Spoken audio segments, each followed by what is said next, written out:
은혜와 평강이 우리 사랑하는 모든 성도님들의 가정과 우리 교회 가운데 충만하시기를 기원합니다.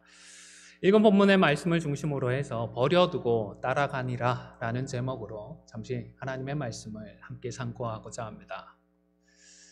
남북 전쟁 이전 시대에 메릴랜드에 제이콥이라고 하는 흑인 노예가 살고 있었다고 합니다. 노예 신분으로 어쩔 수 없이 힘든 형편을 살아가고 있었지만 그래도 하루 세 번 하나님 앞에 뜻을 세우고 무슨 일을 하고 있든지 간에 그 정해진 시간에는 하던 일들을 멈추고 하나님과 교제하는 시간들을 가졌다고 합니다. 그런데 그의 주인은 아마도 백인이었겠죠. 주인은 이 사람이 일하던 중에 그렇게 일을 멈추고 기도하는 것이 마땅치 않아 보였던 것 같습니다. 하루는 그가 기도하는 시간이 되어서 하던 일을 멈추고 밭에 무릎을 꿇고 기도를 하는데 제곱 가까이로 다가와서는 관자놀이에다가 그 차가운 총구를 겨누고는 당장 기도를 멈추고 일을 하라고 위협을 했다고 합니다. 하지만 이 제이콥은 그 협박을 무시하고 계속 기도를 했고 자신의 기도가 마친 이후에 조용히 이야기를 했다고 합니다. 제가 죽으면 저는 이익이 분명한 것 같습니다. 그런데 주인님은 손해겠죠. 제게 있어서 주인은 두 분입니다. 하늘의 주인인 예수님이 한 분이시고 땅의 주인은 당신입니다. 제 몸은 당신의 것이지만 제 영혼은 예수님의 것입니다 라고 말을 했다고 합니다. 두려움을 모르는 이 흑인 노예 제이콥의 모습에 주인은 충격을 받았고 두 번 다시는 기도하는 제이콥을 간섭하지 않았다라고 합니다. 사실 우리의 영혼뿐만 아니라 우리의 몸도 하나님의 것입니다. 그렇죠? 노예 제도가 존재하던 당시의 상황을 감안한 고백으로 이해를 하시면 될 것 같습니다. 이 부분만 조심을 하면 제이콥이라는 인물은 참 귀한 믿음의 사람이었던 것 같습니다. 복음서들은 모두가 각 저자들이 자신의 주인으로 모신 예수 그리스도 그리고 그분의 삶과 그분의 가르침을 기록하고 있습니다. 복음서가 몇 권이죠? 감사합니다. 4권입니다. 무려 4권이나 되기 때문에 그만큼 더 다양한 교훈을 배우고 또 풍성한 은혜를 나눌 수 있게 되었습니다. 마태복음과 요한복음에는 아마도 저자들이 직접 경험했던 내용들이 많이 포함이 되었을 것입니다. 왜냐하면 마태와 요한은 예수님의 제자로 부름을 받아서 공생의 기간에 많은 부분을 예수님과 함께 했었기 때문입니다. 이와는 달리 누가는 이방인입니다. 그리고 이방인들을 염두에 두고 누가복음을 기록했습니다.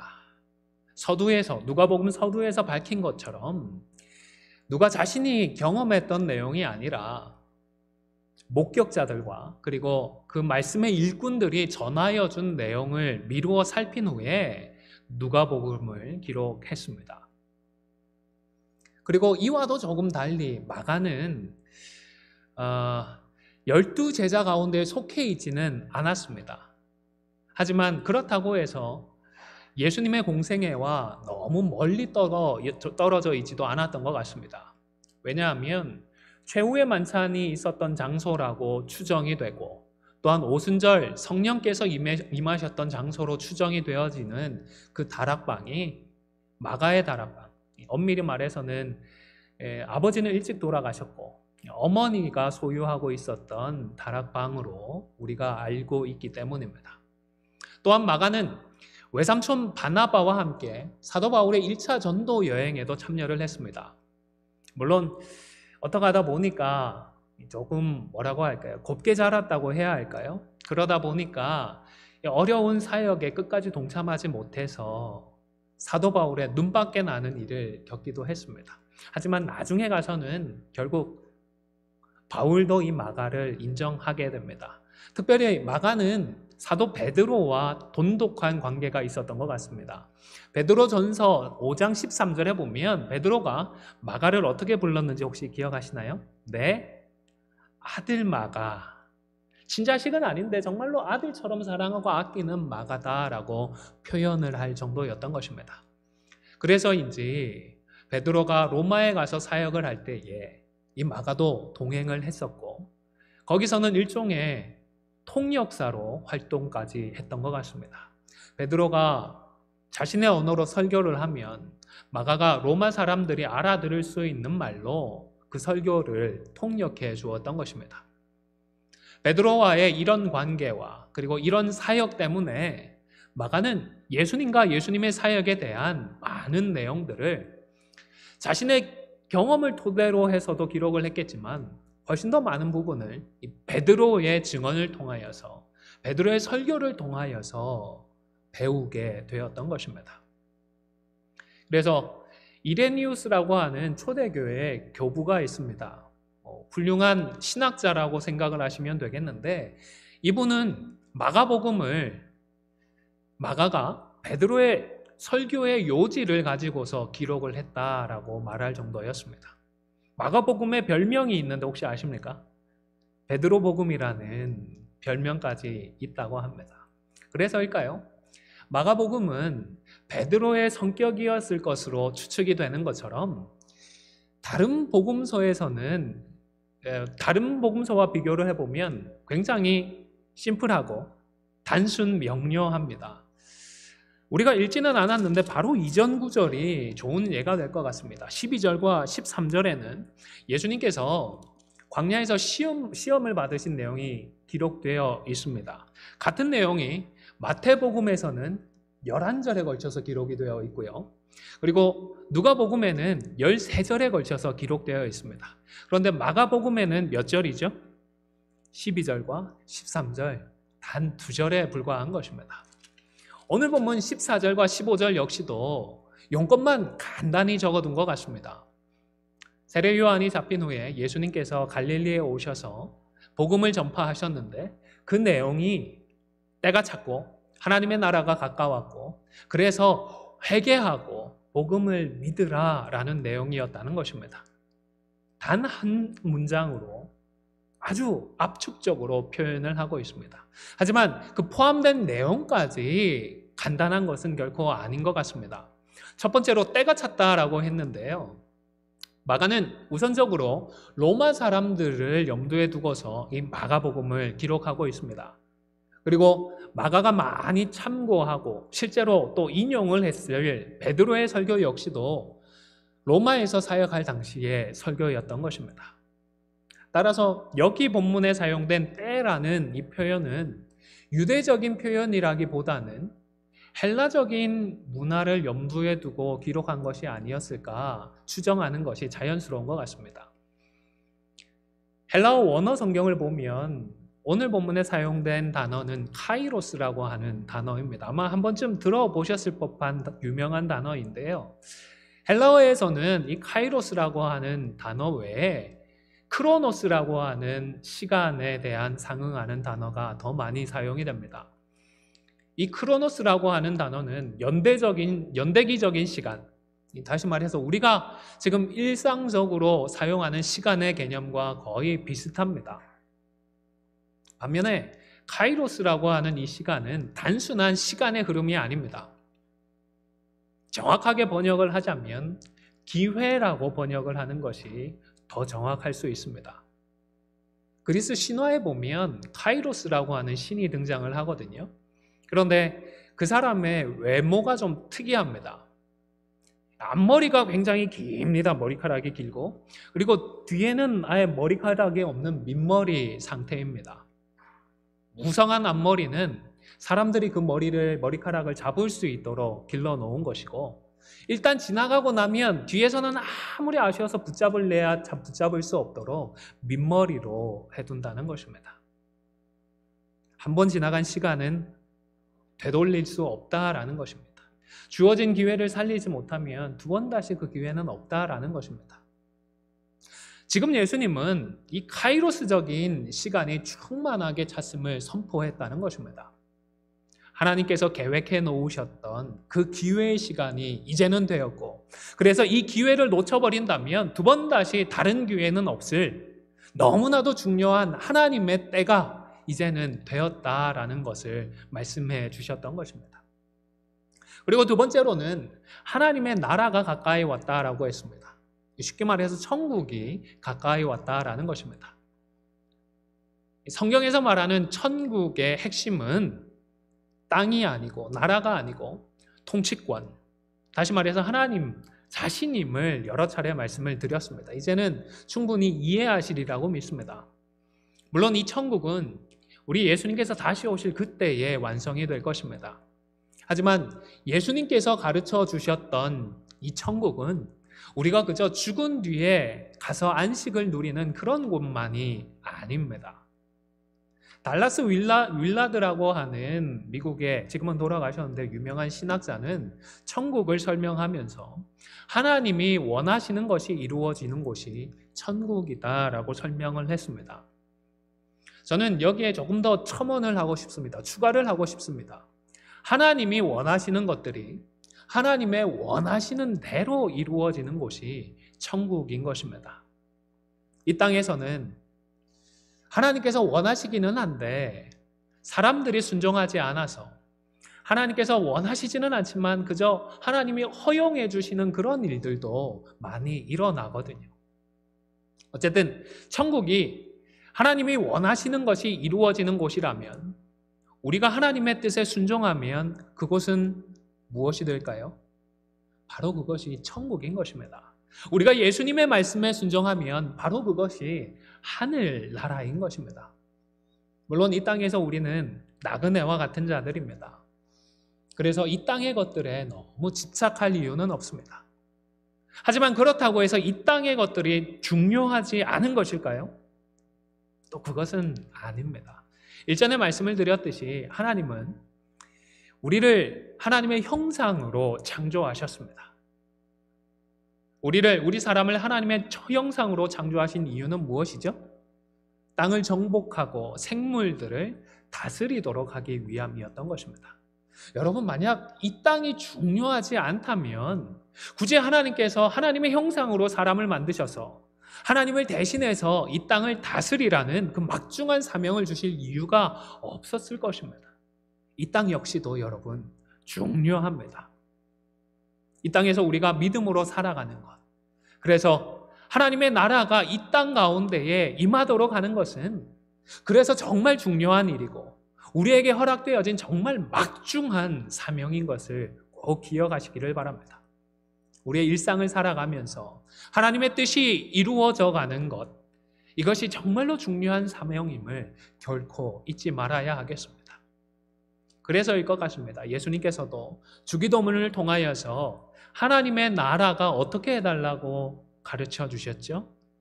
하나님의 나라가 우리가 하나님의 나라에 가게 해주십시오 기도하도록 가르쳐 주신 게 아니라 하나님의 나라가 임하여지게 하여 주십시오 기도하도록 가르쳐 주셨던 것입니다.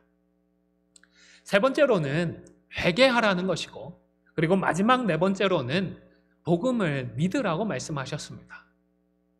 처음 두 가지, 때가 찼고 하나님의 나라가 가까웠다라는 것은 다분히 객관적인 사실을 말씀해 주신 것입니다. 객관적인 지식을 가지고서 세 번째와 네 번째 말씀은 우리가 주관적인 믿음을 사용하라는 결단을 요청하는 말씀이 아닐까 싶습니다. 그리고 이러한 천국 복음을 가르치고 전하는 일을 하도록 하기 위해서 예수님은 제자들을 따로 부르셨습니다. 그런데 요즘 취직시험을 보듯이 어느 한 날 정해놓고 여러 사람들을 시험도 해보고 인터뷰도 해보고 그 중에 합격한 사람을 자, 합격! 오늘부터 나와 같이 하자, 이렇게 제자들을 부르신 것이 아니었습니다. 꽤 오랜 시간에 걸쳐서 최소한 몇 번의 사건들을 통하여서 마침내 12명의 제자를 부르셨습니다. 공생애를 시작했던 첫 해에 예수님께서는 일부 제자들을 부르셨습니다. 이때 부른 제자들은 풀타임 개념의 제자들은 아니었던 것 같습니다. 생업에 여전히 종사하면서 전도 여행에 가끔 참여했던 것 같습니다. 그리고 시간이 흘러서 공생애 2년 차에 들어서 보게 되면 예수님이 나사렛에서 배척을 받고 가버나움으로 가셨는데 그때에 다시 제자들을 부르셨습니다. 이때에는 베드로와 안드레, 요한, 그리고 요한의 형제 야고보를 부르셨고, 이 일이 있은 후에 세리 마태도 부르셨습니다. 그리고 나서 마태복음 10장에 가면 드디어 12명의 사도를 세우시는 장면이 기록되어 있는데요. 마가복음 3장과 그리고 누가복음 6장에도 같은 내용이 기록되어 있습니다. 오늘 본문에서 예수님은 베드로와 안드레를 향해 사람을 낚는 어부가 되게 하리라고 하시면서 나를 따라오라고 말씀을 하셨습니다. 물고기를 낚고 있는 어부들을 향하여서 사람을 낚는 어부가 되게 하겠다라는 말씀을 하신 것이 참 뭔가 있어 보이는 멋진 표현인 것 같기는 합니다. 그리고 야고보와 요한을 보시고도 그들을 제자로 불러주셨습니다. 앞서 15절에 기록된 하나님 나라 복음의 요지들 가운데에 회개하고 복음을 믿으라는 말씀은 사실은 세례 요한이 설교했던 내용과 거의 일치를 합니다. 여러분, 세례 요한이 헤롯에게 잡힌 후에 예수님께서 비슷한 내용으로 설교를 시작하셨을 때에 일반 대중들은 어떤 생각을 했을까요? 아마도 세례 요한을 대신할 수 있는 새로운 선지자가 등장을 했다라는 사람도 있었을 것 같습니다. 그래서 세례 요한을 줬던 제자들, 세례 요한의 제자들 중에서는 실제로 예수님을 따르기 시작했던 분들도 많이 있습니다. 또 예수님의 가르침을 듣고서 마음에 감동을 받는 사람도 있었을 것이고 마음에 찔림을 받는 사람들도 있었을 것입니다. 그래서 죄를 회개하고 돌이키는 사람이 있었을 것이고 반면에 그저 마음의 작은 파문 정도로 끝나버린 사람도 있었을 것입니다. 그런데 여러분, 마가는 제자로 부름을 받았던 이 네 사람의 행동에 주목을 했습니다. 비록 아직은 풀타임으로 완전히 예수님을 따른 것은 아니었지만 그래도 이들의 공통적인 행동 속에 마가복음을 읽기 시작한 독자들이 꼭 마음에 기억해야 할 핵심 포인트가 있다라고 생각을 했던 것 같습니다. 그것은 무엇일까요? 아마도 18절과 20절 말씀에 공통적으로 들어있는 말씀이지 않나 싶습니다. 우리 화면을 보시면서 18절 말씀을 먼저 같이 한번 읽도록 하겠습니다. 시작. 곧 그물을 버려두고 따르니라. 20절 말씀도 함께 읽겠습니다. 시작. 곧 부르시니 그 아버지 세베대를 품꾼들과 함께 배에 버려두고 예수를 따라가니라. 공통된 내용이 두 가지 있습니다.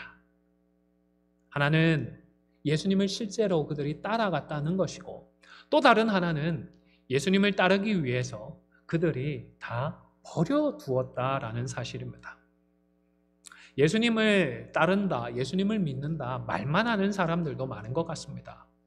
마가가 마가복음을 기록할 당시에도 그런 사람들에 대한 우려가 있지 않았나 생각을 해봅니다.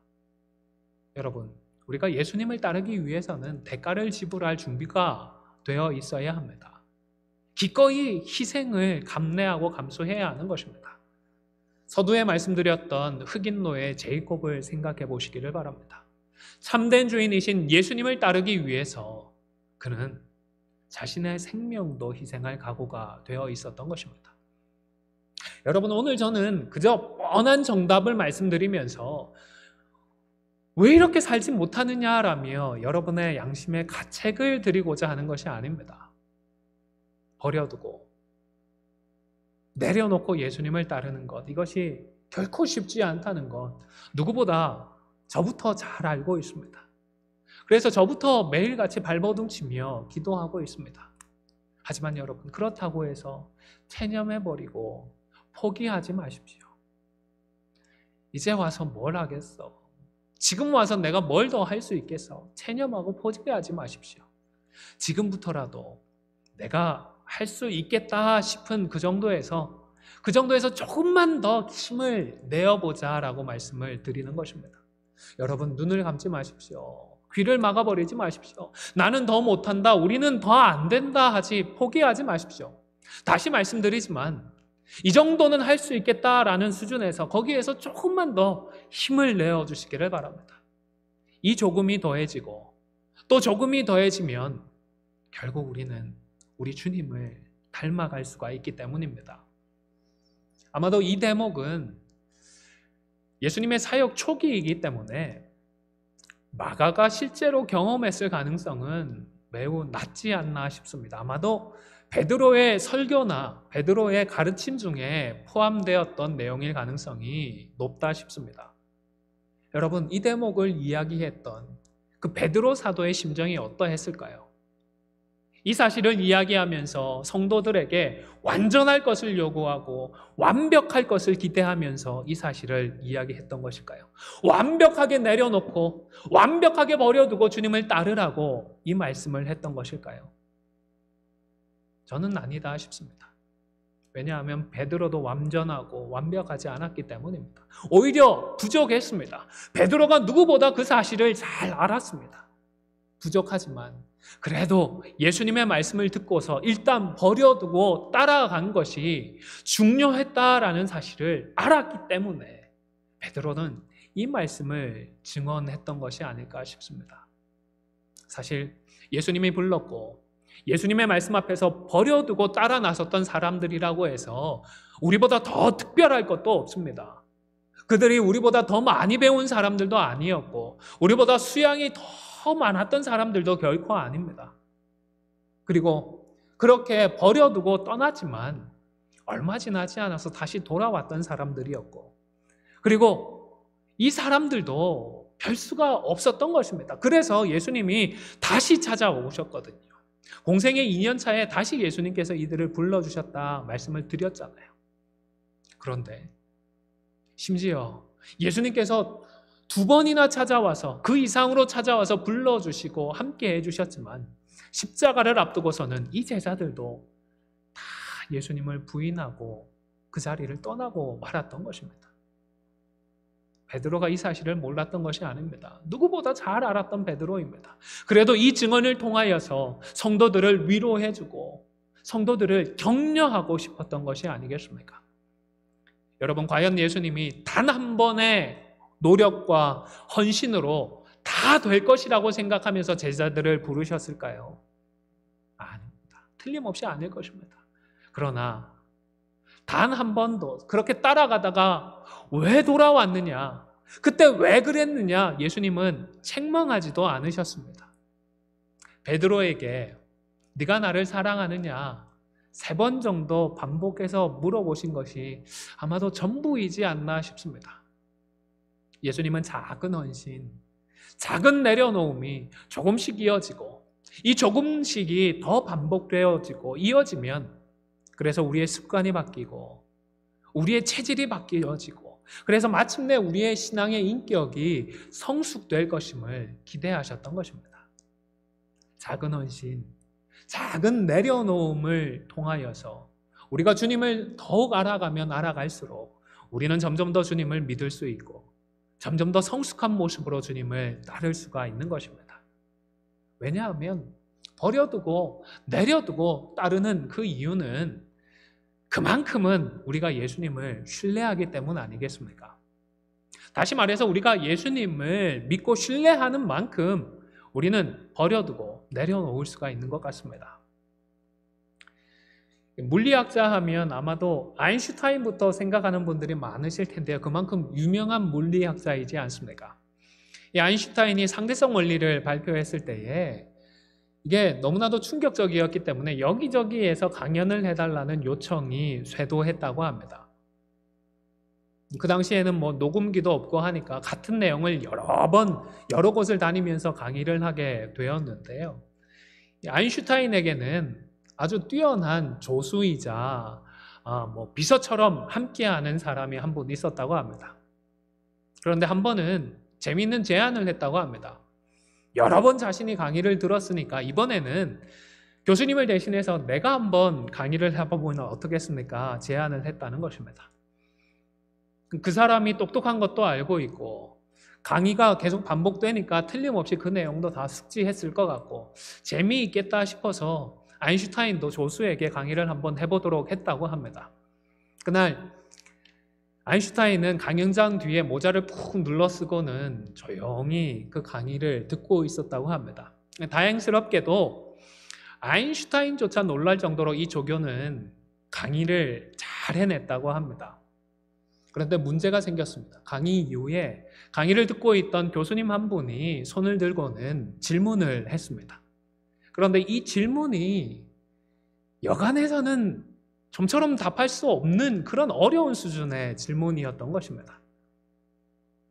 뒷자리에 앉아있던 아인슈타인이 가슴이 덜컹해서 어떻게 해야지 걱정을 하며 자기 조수를 쳐다보았는데, 정작 이 조수는 별로 놀라는 기색도 없이 이런 말을 했다고 합니다. 질문하는 교수를 향하여서, 교수님, 그것도 질문이라고 하십니까? 그 정도 질문은 굳이 제가 대답하지 않더라도 저기 뒤에 있는 우리 조수가 대답해 줄 수 있을 것 같습니다. 그렇게 이야기하고는 강연장을 떠났다는 것입니다. 조수가 이렇게 능청스럽게 행동할 수 있었던 이유는 무엇이겠습니까? 철저하게 믿는 구석이 있었기 때문입니다. 사랑하는 성도 여러분, 예수님을 얼마나 철저하게 믿고 계십니까? 완전하지 않아도 괜찮습니다.